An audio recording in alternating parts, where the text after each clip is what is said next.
জয় আই অসম ধ্বনিৰে কঁপিছে শিৱসাগৰ জাগ্ৰত আছে অসমীয়া অনা অসমীয়াৰ বিৰুদ্ধে ৰাজপথত শৃংখল চলিহা আৰু আন ৩০টাকৈ সংগঠনৰ উজ্জ্বল প্ৰতিবাদ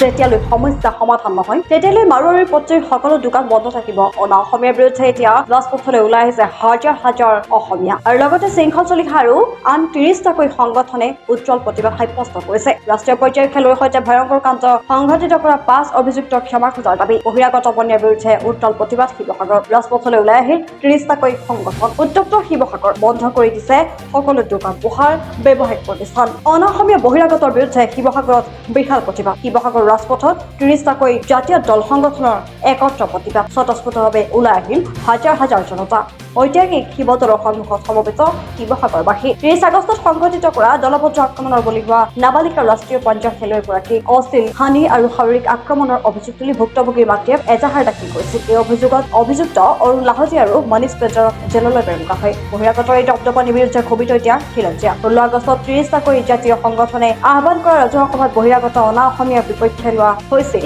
১০টাকৈ বৃহৎ প্ৰস্তাৱ আৰু আজি খিলঞ্জীয়া অস্তিত্ব সুৰক্ষিত ৰখাৰ স্বাৰ্থতেই তথা বহিৰাগত অনা অসমীয়া দপদপনিৰ বিৰুদ্ধে শিৱসাগৰত হাজাৰজন অসমীয়াৰ প্ৰতিবাদ কঁপি উঠিছে সমগ্ৰ শিৱসাগৰ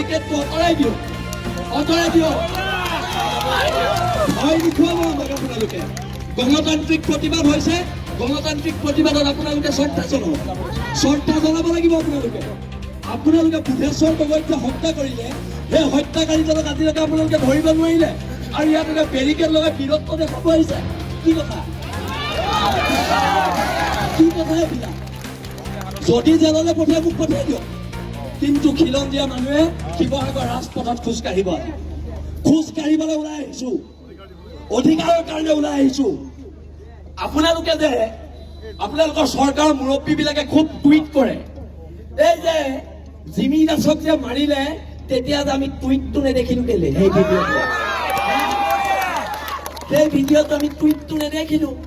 টুইট নেটিত কিবা এটা কৰি থাকে আপোনালোকৰ মুৰব্বীজনে এইটো আমি নেদেখিলো এতিয়া কথাবিলাক হৈছে আমি সিদ্ধান্ত ল'লো আমি মাৰ খাই জীয়াই নাথাকো আমি মাৰ খাই জীয়াই আৰু আজি ইয়াত শিৱসাগৰ জনগণে এটা সিদ্ধান্ত লওক কি হয় শিৱসাগৰ পৌৰসভাই আমি ৩০ জাতীয় জনগোষ্ঠীয় সংগঠনে পৌৰসভাক স্মাৰক দিম ৭ দিনৰ ভিতৰত মাৰোৱাৰীৰ প্ৰতি নাম সলনি কৰক আমাৰ শ্বহীদৰ নামত যদি এলাহাবাদৰ নাম প্ৰয়াগৰাজ হ'ব পাৰে মাৰোৱাৰীৰ প্ৰতি নামো আমাৰ শ্বহীদৰ নামত হ'ব পাৰিব হয় নে নহয় আজিৰ পৰা এখন সংগ্ৰাম এই সংগ্ৰামখন আঁঠু কাঢ়ি কাণত ধৰি জীয়াই থকাৰ সংগ্ৰাম নহয় সেইকাৰণে আমি কওঁ হ'ব পাৰো আমি দুখীয়া আমি তহঁতৰ গোলাম নহয় আঁঠু কাঢ়ি অধিকাৰ খোজা আমাৰ নিয়ম নহয় সহ্য বীৰ্যৰে মহিয়ান জাতি তৰিলে দেশ মৰিলে স্বৰ্গ আকৌ কৈ দিছো অসম পুলিচক তৰিলে দেশ মৰিলে স্বৰ্গ এইবিলাক আৰু নহব বহুত হল গুণ্ডামি হল 17 চনৰ পৰা মাৰ খাই আহিছো 17 চনৰ পৰা আমাৰ মানুহ মাৰি আহিছে আৰু 17 চনৰ পৰা এইবাৰ আমি নোলোৱাহেঁতেন আজিও এইকেইটা জেলত নাযায় আমি ৰাজপথত নোহোৱাহেঁতেন শিৱসাগৰ থানাত অচি টেবুলত বহি লাল চাহ চিংৰা খাই জামিন দি দিলেহেঁতেন হয় নে নহয় ফেচবুক লাইভ কৰি জাতীয় সংগঠনৰ ল'ৰা এটাক মাৰিলে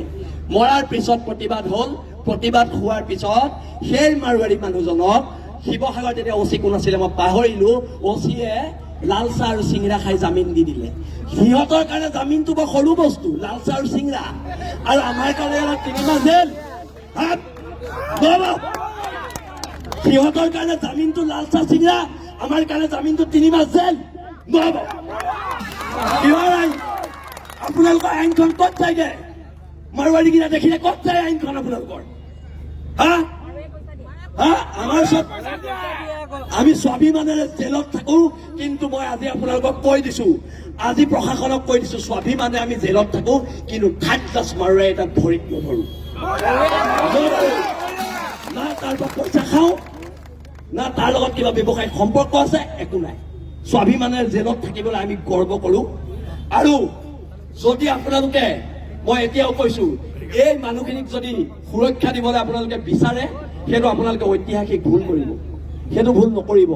আজি ইয়াত থলগিৰি মানুহ ওলাই আছে, আজি ইয়াত হিন্দু মুছলমান ওলাই অহা নাই, থলগিৰি মানুহ ওলাই আহিছে। আৰু এই থলগিৰি মানুহৰ স্বাভিমানক আপোনালোকে শ্ৰদ্ধা কৰক, শ্ৰদ্ধা কৰিব লাগিব। শিৱসাগৰ পুলিচ প্ৰশাসনে শ্ৰদ্ধা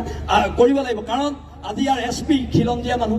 তেখেতৰ লগত কথা বতৰা হৈছে, গণতান্ত্ৰিক আন্দোলন কৰিম বুলি আমি কৈছো, কাৰণ তেওঁ খিলঞ্জীয়া মানুহ। ইয়াৰ OC খিলঞ্জীয়া মানুহ, ইয়াৰ এডিশ্যনেল SP খিলঞ্জীয়া মানুহ। খিলঞ্জীয়া মানুহ কাৰণে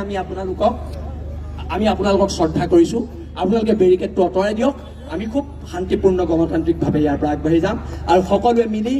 এটা কথা অংগীকাৰবদ্ধ হওক, সকলোৱে হাত মুঠি মাৰি কওক, মাৰ খাই জীয়াই নাথাকো। News desk, news MD।